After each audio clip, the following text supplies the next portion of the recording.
Imagine a system so powerful it could tell you where the next war will break out, even before the first shot is fired. It sounds like something out of a science fiction movie, right? But what if I told you this system is real, and it's already changing how we understand global conflict? Today, we read diving deep into the world of predictive analytics and exploring the technology that is trying to forecast the future of warfare. This isn't about a crystal ball or some psychic hotline. We're talking about a sophisticated AI system known as GDELT, which stands for the Global Database of Events, Language, and Tone. Think of it as the ultimate news junkie. It tirelessly scans and analyzes news articles, broadcasts, and web content from virtually every corner of the globe in over 100 languages. Every single day, it processes hundreds of thousands of reports, extracting information about who did what to whom, where, and when. But GDELT doesn't just collect data.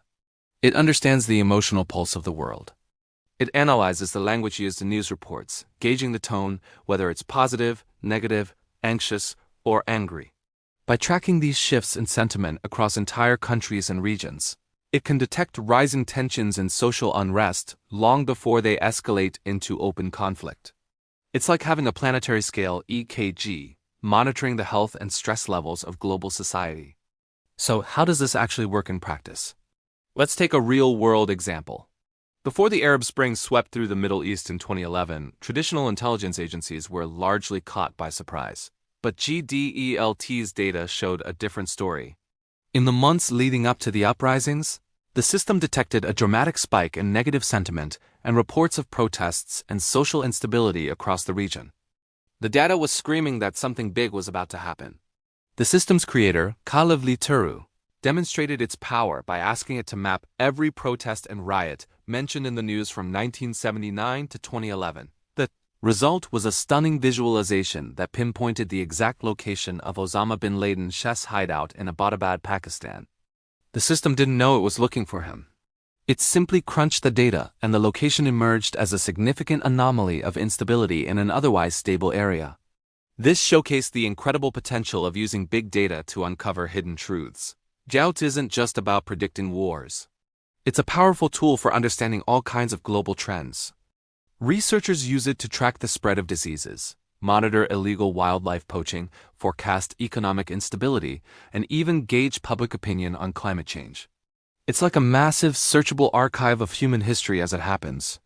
By analyzing this data, humanitarian organizations can better predict where famines might occur and direct aid more effectively. Economists can spot early signs of financial crises. It's a tool with the potential to save lives and build a more stable world. Of course, a system like this raises some big ethical questions. If a government knows a conflict is likely to erupt, what is its responsibility to intervene? And could this technology be misused? Imagine if a rogue state or a corporation used this predictive power not to prevent conflict, but to profit from it by manipulating markets, or even instigating instability for their own gain. The potential for misuse is a serious concern that experts are actively debating. Furthermore, the system is only as good as the data it's fed. News reporting can be biased, and some parts of the world receive far less media coverage than others. This creates data deserts, where the AI has blind spots. If an event isn't reported for GDELT, it's as if it never happened.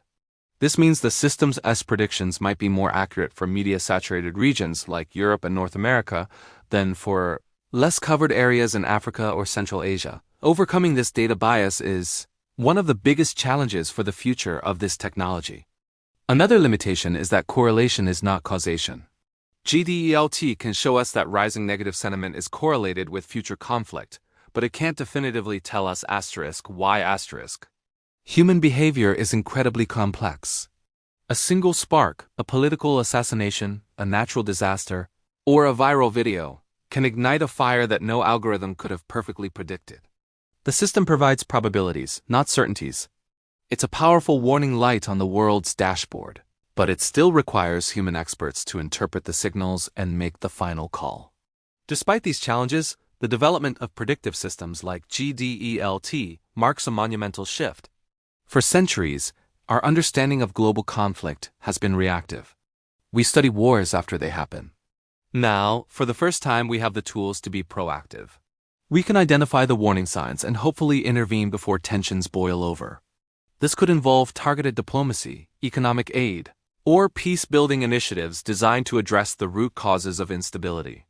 Looking ahead, the technology is only going to get more powerful. As AI models become more sophisticated and new data sources like social media chatter, satellite imagery, and economic indicators are integrated, the predictions will become even more accurate and granular.